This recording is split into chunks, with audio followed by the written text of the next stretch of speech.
We're in a capitalistic world where everybody's trying to have a bigger, better, more nicer, posher house, a more modern, more futuristic type of house with all the nice minimalistic furniture and all that. But as a person who is single and never married, and I'm actually 1 year shy of 40, and I look at what I did in my younger years, like I actually took a big, like 2-bedroom house and spent money furnishing it back in the day. And right now, I'm looking at the price of things that the Gen Z people are actually buying the same stuff for, and it's so much lesser. For example, a cooker which used to go for like 50, 60,000, right now it's retailing for about 35,000 shillings. Which means that those who bought the cooker of 50,000 right now, if you're trying to get to resell that cooker, you might maybe recoup maybe 15 or 20,000, which means that cooker has cost you about what, 30,000, 30 to 40,000, depending. And then you're looking at your house and you're looking at all the stuff that you have that is actually dated stuff because it's not like up to date. And then you're looking at the cost of upgrading it and you're like, cost benefit analysis, right? You spend more money to upgrade that cooker, upgrade that TV, upgrade the TV stand, upgrade the sofas, upgrade, and you spend money on that. But you also know what depreciation does to household items, that you're actually bleeding money when stuff is in your house and it's actually reducing in its value. And then to make it even worse, if you're single like me, and especially if you're single like me and you don't have kids, you've never been married, you don't have in-laws to impress, your kids don't have friends they're trying to impress, or because you don't even have the kids, and you're paying rent, you're buying more space every month to store stuff that you don't use. Because these things, we bought them for status, for ego, to feel nice about ourselves, and we did feel nice for a while. But at some point, looking at this stuff, you're like, this shit is not even worth it anymore. It's just dated stuff, you know? And I'm like, it doesn't make sense to upgrade my house. It doesn't make sense to like bring my house to be minimalistic and to make it more futuristic. You know, it doesn't make sense. But at the same time, selling my shit means I accept the losses. And then again, keeping the shit means I allow it to depreciate down to 0. And at the same time, you're paying more rent for more space to store stuff that doesn't keep you happy, that is making you feel like you're dated and you're old. And at the same time, it's depreciating in value. And most of this stuff, you don't even use it. I think in a month, I use the microwave like once. I warm food on the gas. I think for me, it's just more practical because the microwave doesn't warm food to the core. It just warms hapa juju, you know? And then you're eating food. Some parts are hot, some parts are cold. I hate that stuff. So I just like put food on the jiko and warm it. It's like properly hot, all of it. So what's the point of the microwave? Another thing is like a TV. What is the point of a TV in this day and age? Do we even watch TV anymore? We get the news on our phones during the day. Throughout the day, we get news. What's the point of the TV? I'm realizing that the value at which I bought my TV and the value of which it is being sold today is about half of what I bought it for. Which means if I was to resell mine, maybe I'll sell it for quarter of what I bought it for, which means like 75% of its value has gone lost to depreciation because new tech, better technology is coming in the market and my TV is just getting dated and old stuff, right? It's even lagging. It's becoming slower on the streaming services. It's crazy. And then now I saw that at Gen Z people, they don't even buy TVs anymore. Because you see, when you buy a TV, you have to buy the TV stand. And then now you have all this thing called wiring. Those wires, those ugly wires that hang behind the TV and you hate them. And now the interior people have come up with more ways to like hide those wires. And so they come with these panels and they have these methods of hanging, like making sure all that stuff is hidden, right? And it actually does cost to do all that stuff. It's not just the cost of the TV, it's the cost of decorating around the TV as well. The Gen Z people won't even bother with all that. There's actually projector TVs. It's like a projector. It's like maybe the size of this car tube or something. Like a small car projector, which costs like 5,000-6,000.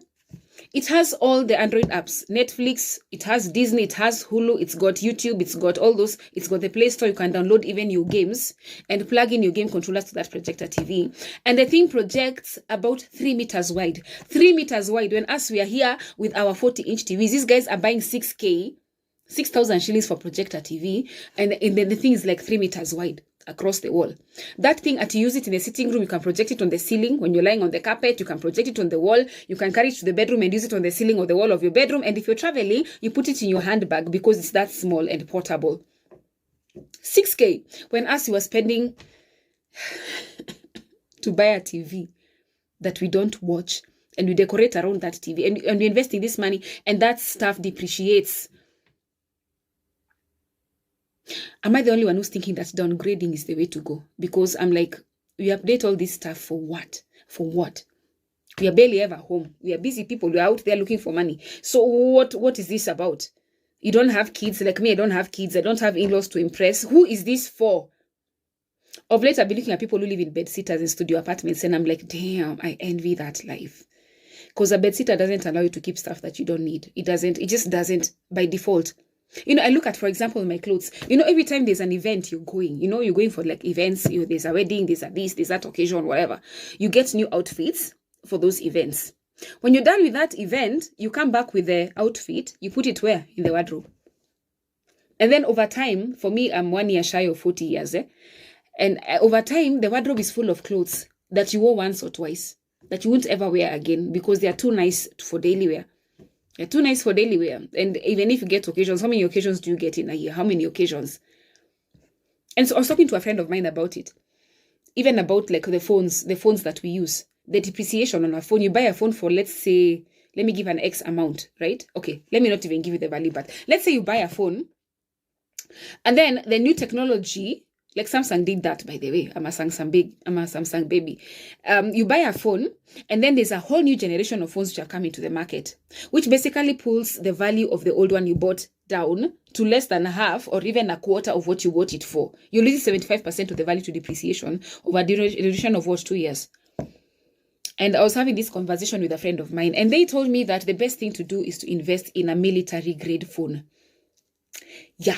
Have you come here to TikTok and searched for those military-grade phones? Those things are the latest Nokia 3310, but it's a smartphone, Android.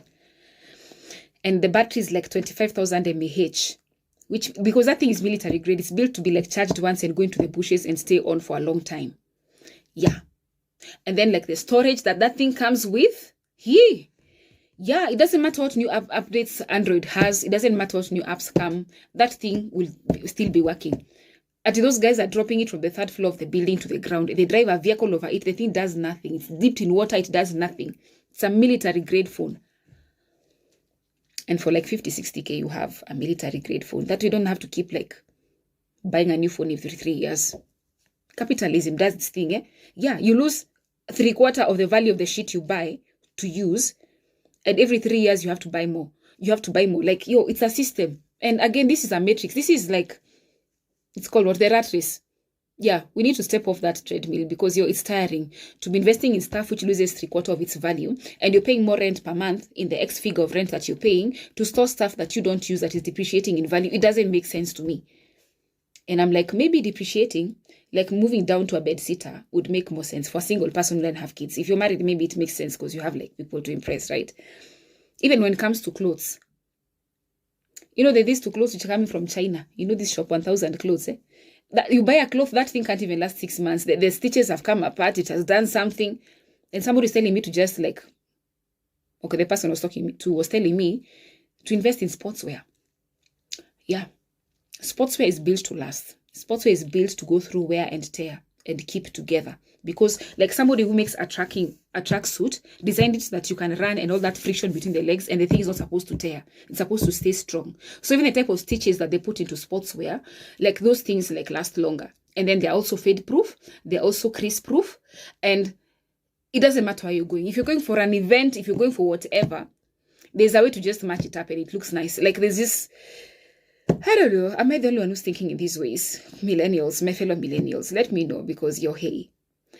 I'm about to do some stupid things and I'm wondering if because like the peer pressure of the world, the Jonases just tell you upgrade, buy more stuff, your TV's old, upgrade your sofa, upgrade this, and I'm like,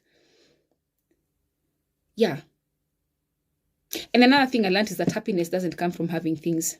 It comes from memories, creating memories with people. It comes from bonding with people and creating memories together with people. So moving to a cheaper house will actually free up money to be able to socialize and actually be more happy. Does it make sense?